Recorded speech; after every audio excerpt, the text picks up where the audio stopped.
आप सभी को फिर से फिजिक्स 02.0 में हार्दिक अभिनंदन और स्वागत करता हूं। और मेरे प्यारे बच्चों, आज मैं आप लोग को वो 5.1 पढ़ाने वाला हूं। 5.1 में उसके बारे में समांतर श्रेणी क्या होती है, समांतर श्रेणी कैसे पहचानते हैं, समांतर श्रेणी सारी चीज़ें मैंने बता चुका हूं। लेकिन आज जो आपको बताना है वो बताना कि 5.1 का क्वेश्चन कैसे दिया है एनसीईआरटी बुक में। कई ऐसे आप मनोहर के बुक है, R D Sharma, R S Agarwal हैं, तमाम तरह के क्वेश्चन दिए हैं। लेकिन हम जो सारे स्कूलों में जो लग रही वो तो R S Agarwal, R D Sharma, ये तो साइड बुक है। लेकिन जो एनसीईआरटी बुक है उस एनसीईआरटी बुक का 5.1 का पहला क्वेश्चन क्या कहा। मेरे पास डिजिटल बोर्ड तो है नहीं कि मैं छपा प्रश्न छपा है तो लिखना पड़ेगा, छोटा सा बोर्ड है, फिर से दिक्कतें हो जाएंगी। तो मैं इस क्वेश्चन को थोड़ा पढ़ना चाहूँगा, आप सुन लीजिएगा। और बोर्ड पर मैं डिजिटल माध्यम से किसी तरह कोशिश करूँगा कि क्वेश्चन ऊपर आए। क्वेश्चन में क्या कहा था कि निम्नलिखित स्थितियों में से किन स्थितियों में संबंध में संख्याओं में एपी है। शब्दों में लिखा है, आपको बताना है। आपको नीचे ऑप्शन कई क्वेश्चन दिया है, बताना है कौन एपी में है। हमने बताया था एपी में कब होगा, जब नियत कोई संख्याओं में जो भी दी गई संख्या उसमें कोई नियत, हर प्रत्येक आगे वाली नियंत्रण जो संख्याएं आगे आ रही है प्रत्येक संख्याओं में एक नियत मान जोड़ी गई हो या नियत मान क्या की गई हो, घटाई गई हो। तो जो प्राप्त संख्या होती है वो क्या होती है, समांतर श्रेणी होती है। या कहा जा सकता है कि जिसमें समान अंतर पाया जाएगा, हर पदों के अंतर, हर सीढ़ी। जैसे मैंने सीढ़ी बनाया था, अगर इसमें 1 फुट की दूरी है तो यहाँ भी 1 फुट की दूरी, यहाँ 1 फुट, अगर 2 फुट की दूरी है तो 2। किसी चीज़ में अगर समान डिस्टेंस पर है या समान अंतर में है तो समांतर श्रेणी है। लेकिन पहला क्वेश्चन क्या कहा है कि प्रत्येक किलोमीटर के बाद टैक्सी का किराया, देखिए क्या होता है, प्रथम किलोमीटर के लिए 15 रुपया लगता है।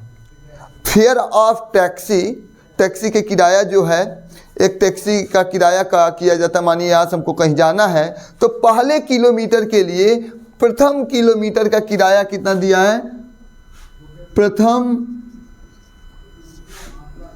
किलोमीटर के लिए टैक्सी का किराया कितना है, का किराया बराबर आपका दे दिया। देखिएगा कह रहा है प्रश्न में, देखिएगा कहा है कि प्रत्येक किलोमीटर के बाद टैक्सी का किराया, जबकि हर किलोमीटर का अलग अलग बनता जा रहा है। कह रहा है कि जबकि प्रथम किलोमीटर के लिए आपको 15 रुपया देना है।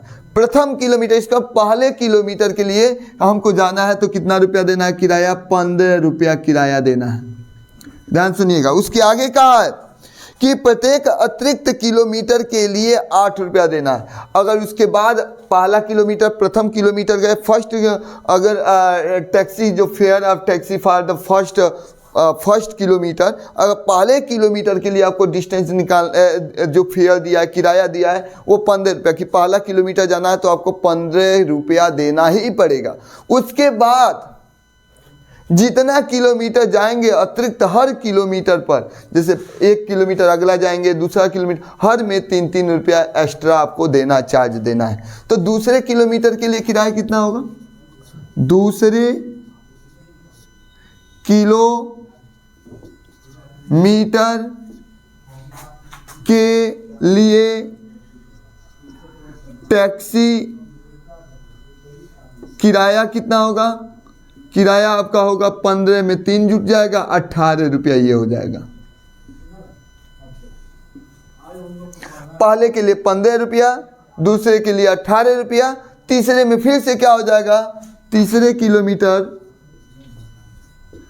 किलोमीटर की दूरी यही लिख लेंगे। तीसरे किलोमीटर की किराया कितना लगेगा, तो 18 में फिर से 3 रुपया जुड़ेगा, तो इस तरह से हो जाएगा 21 रुपया।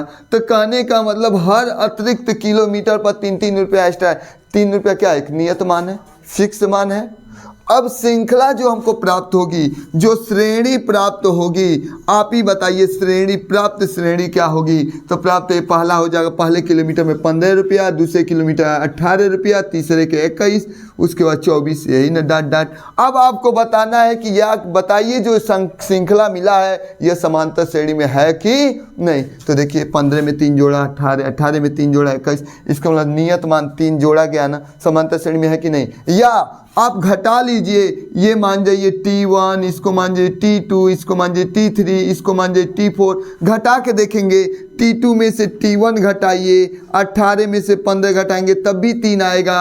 उसके बाद इसमें से घटा, T3 में से किसको घटाइए, T2 घटाइए, 21 में से 18 घटाइए तब भी 3 आएगा। इसके मतलब कॉमन डिफरेंस जो D का मान सब जगह T1, T2 माइनस T1 या T3 माइनस T2 कोई भी सब समान आ रहा है, 3 आ रहा है।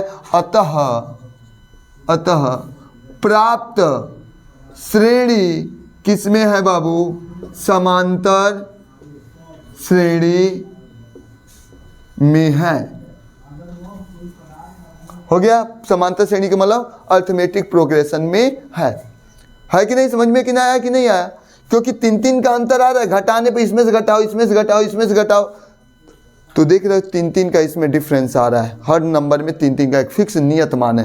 तो किस श्रेणी में, मैंने कहा ना समांतर श्रेणी की नियत मान जुड़ी गई हो, तो नियत मान सब में एक फिक्स मान जोड़ी गई। ये नहीं कि इन दोनों के बीच में 3 रुपया जोड़ा गया, इसमें 5 रुपया जोड़ा गया, 7 रुपया, ऐसा तो जोड़ा नहीं गया। एक फिक्स मान जोड़ी गई है, एक फिक्स नियत भाड़ा जोड़ी गई है। इसलिए प्राप्त जो श्रेणी होगी वह क्या होगा, या जो प्राप्त किराया है वह किस श्रेणी में है, तो वह समांतर श्रेणी में है। ये क्वेश्चन इसी का पहले का प्रश्न किया था। क्वेश्चन नंबर 2 कहता है कि कोई एक सिलेंडर है, उसमें हवा उपस्थित है और उसका 1/4 भाग हर भाग हवा निकल जाती पंप करने पर। तो मान जाते हैं कि एक सिलेंडर है, प्रश्न में दिया है, प्रश्न आपका दिया है, प्रश्न आपका किया है कि किसी बेलन में उपस्थित हवा की मात्रा जबकि वायु निकलने वाला पंप प्रत्येक बार बेलन के शेष हवा का 1/4 भाग निकाल देता है। शेष हवा का 1/4 भाग हर बार निकाल देता है। तो ध्यान से सुनेंगे, मान लेते हैं कि माना बेलन में हवा की मात्रा कितना मान जाते हैं, हवा की मात्रा बराबर 1 मान जाओ। तो इसका मतलब T1 बराबर 1 हो। अब कहता है कि 1/4 भाग हवा निकल जाता तो कितना बच जाएगा, दूसर का कितना हो जाएगा।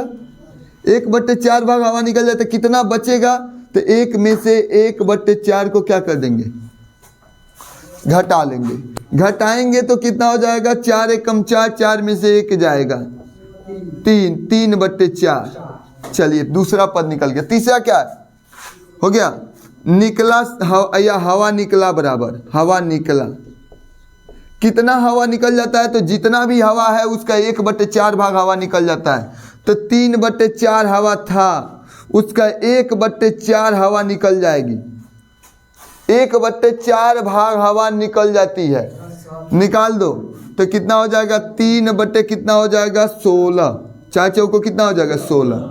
अब बताइए जब इतना हवा निकल जाएगा तो कितना बचेगा हवा, तो तीसरा हो जाए, पहले हवा इतना था, इतना हवा निकल गया, कितना हवा निकल गया देखिए, तो 3/4 था, उसमें से कितना हवा निकल गया, 3/16 हवा निकल गया। तो कितना बचा, अब देखिए 4 और 16 का लॉसो निकालेंगे, 16 होगा, ऊपर नीचे किससे गुणा कर देंगे, यहाँ मैं कर दे रहा हूँ। T3 बराबर कितना है, 3/4 माइनस 3/16, यहाँ 4 से ऊपर नीचे गुणा कर दीजिए। यहाँ क्या हो जाएगा, T3 बराबर होगा 4 12/16 माइनस 3/16। T3 बराबर हो जाएगा 12 में से 3 हो जाएगा, कितना होगा 9/16। ये हो गया। पहला पद हमको पहले से मालूम है, दूसरा पद भी हमको मालूम है, ये वाला है, तीसरा पद भी हमें मालूम हो गया, ये हो गया। अब देखेंगे समान अंतर आ रहा है, फिर से क्या होगा, फिर से जितना हवा है उसका 1/4 भाग हवा क्या हो जाएगा, फिर से निकालना है तो निकालिए। फिर से हवा निकला बराबर लिखिए, निकला बराबर कितना हवा निकल जाता है, फिर से 9/4 का कितना, 9/16 का कितना हवा निकल जाएगा, 1/4 भाग हवा निकल जाएगा। निकाल लीजिए हवा कितना हो जाएगा, 9 कितना हो जाएगा, 16 चौको कितना हो जाएगा 64। अब बताइए कितना हवा बचा, अब शेष हवा कितना बच गया, पहले कितना था 9/16, अब कितना हवा निकल गया 9/64 निकल गया हवा। निकाल दो हवा, माइनस कर दो। अब यहाँ किससे गुणा कर दोगे, ऊपर नीचे 16 चौको 64, 4 से गुणा कर लीजिए, कितना हो जाएगा। ऐसा यहाँ पर मैं एक बार मैं यहाँ हिंट कर दूंगा इस प्रश्न को, यहाँ पर आप देख लेंगे। नीचे बोर्ड में थोड़ी जगह कम है और मैं इधर से ना लिखा उधर थोड़ा सा चला गया, तो इसलिए देखेंगे 9 चौको 36, चौथा पद हो जाएगा 9 चौको 36/64 माइनस कितना हो जाएगा 9/64, घटा लेंगे, घटाएंगे 36 में से 9 जाएगा तो आपका कितना हो जाएगा 27/64। अब हमने 4 पद निकाल लिया। जो प्राप्त श्रृंखला हुआ, प्राप्त श्रृंखला या प्राप्त श्रेणी हुआ, जो गिवन हमको सीरीज मिला, वो क्या मिला, पहला मिला था 1, दूसरा मिला था कितना 3/4, उसके बाद कितना मिला था 3 कितना बिचा 9/16 मिला था, उसके बाद कितना मिला था, उसके बाद आपका एक आया था 27/64। अब आपको प्राप्त करना कि जो प्राप्त सीरीज है वह समांतर श्रेणी में है कि नहीं। अब समांतर श्रेणी में है कि नहीं, तो इसमें से इसको घटाइए, इसमें से इसको घटाइए, इसमें से इसको, अगर समान अंतर नहीं मिलता है तो समांतर श्रेणी में नहीं है। तो आप समांतर श्रेणी का शर्त क्या होता है, T2 में से T1 घटाइए या T3 में से किसको घटाइए, T2 को। अगर घटाने पर बराबर आ जाता है तो समांतर श्रेणी में है, अगर बराबर नहीं आता, अगर बराबर आना चाहिए ना घटाने पर, तो 3/4 में घटाना कितना है 1 को, और 9/16 में कितना घटाना है 3/4 को। अब बताइए यहाँ 16 यहाँ 4 है, किससे ऊपर नीचे गुणा कर दे, टंगरी बराबर है 4 से, 4 चौको 16 हो जाएगा। यहाँ 1 है तो यहाँ भी ऊपर नीचे किससे गुणा कर 4 से।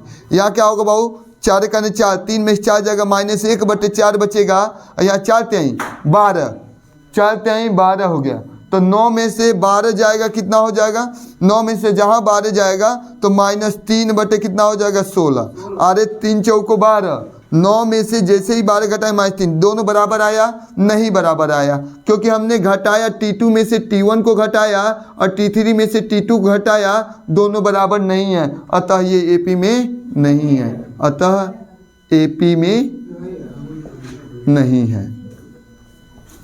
एक बार और इस क्वेश्चन को मैं समझाना चाहूँगा, इस क्वेश्चन को एक बार और देखेंगे। कह रहा है कि एक बेलन है, उसमें कोई हवा उपस्थित है और हवा उपस्थित है, उस हवा क्या होता है, हर बेर पंप करने कर रहा है कि एक बेलन है जिसमें हवा की मात्रा है, उसमें हवा है, हमको मालूम नहीं है कितना हवा है, हमने मान लिया 1 या x भी मान के आप कर सकते थे। उसके बाद जबकि वायु निकालने वाला पंप प्रत्येक बार बेलन के शेष हवा का 1/4 भाग बाहर निकलता है। हर बार पंप करने पर जितना बार पंप किया जा रहा है, जितना शेष हवा है उसका 1/4 भाग वो निकल जाता है। तो बताना कि जो निकला हवा क्या वो समांतर श्रेणी में है कि नहीं। अब मान लिए हवा कितना था 1, उसमें से 1/4 भाग हवा निकल जाती है, 1/4 उसमें से घटा लीजिए, कितना बच गया 4, 3/4। अब बचे हुए हवा कितना निकल जाएगा, तो जितना अभी हवा है उसका 1/4 मैंने हवा निकाल दिया, तो कितना 1/4, तो 3 का 3, 4 चौको 16। अब इतना हवा निकल गया तो कितना बचा हवा, हवा तो इतना था दूसर का बेर में, जब इतना हवा निकल गया तो बचा कितना हवा, तो उसमें से घटा लो, पता चल गया 9 क्या बच गया 16 हवा। फिर से इसका 1/4 हवा निकल जाता पंप मारने पर, तो फिर से 9/16। अब इतना हवा निकल जाए तो बचेगा कितना हवा, तो उतना में से 9/64 था, 9/64 हवा निकल गया, तो 9/16 में से 9/64 यहाँ 4 से ऊपर नीचे गुणा करके मैंने नीचे हर बराबर करने की कोशिश किया है। जो प्राप्त सीरीज आया, श्रेणी आया, 1 आया है, 3/4 है, 9/16 है, 27/64 है, 3/4 में 1 घटाइए, 9/16 में 3/4 घटाइए, या 27/64 में 9/16 घटाइए। अगर घटाने पर समान आ गया होता या सब में बराबर का डिफरेंस आया होता तो कहते समांतर श्रेणी का, लेकिन हम घटा रहे हैं, इसमें से इसको घटा रहे हैं, इसमें से इसको घटा रहे हैं, इसमें से कोई बराबर नहीं आ रहा, इसलिए ये समांतर श्रेणी में नहीं, अर्थमेटिक प्रोग्रेशन में नहीं है। समझ में आया आप सबको। तो ये था आपका क्वेश्चन नंबर पहले का दूसरा। अब चलेंगे क्वेश्चन नंबर पहले का तीसरे में। चलिए, समय हो जाने का, समय ज़्यादा है, नेक्स्ट क्लास लेना है, नेक्स्ट क्लास में जाना है और उन लोग को ऑफलाइन पढ़ाना है, इसलिए समय आज ज़्यादा लग गया, इसलिए मैं क्षमा चाहूँगा और फिर से मैं कल आऊँगा फिर से आप लोग को बीचों में। तब तक दीजिए मुझे इजाज़त, फिर मिलेंगे अगले दिन, तब तक जय हिंद, जय भारत।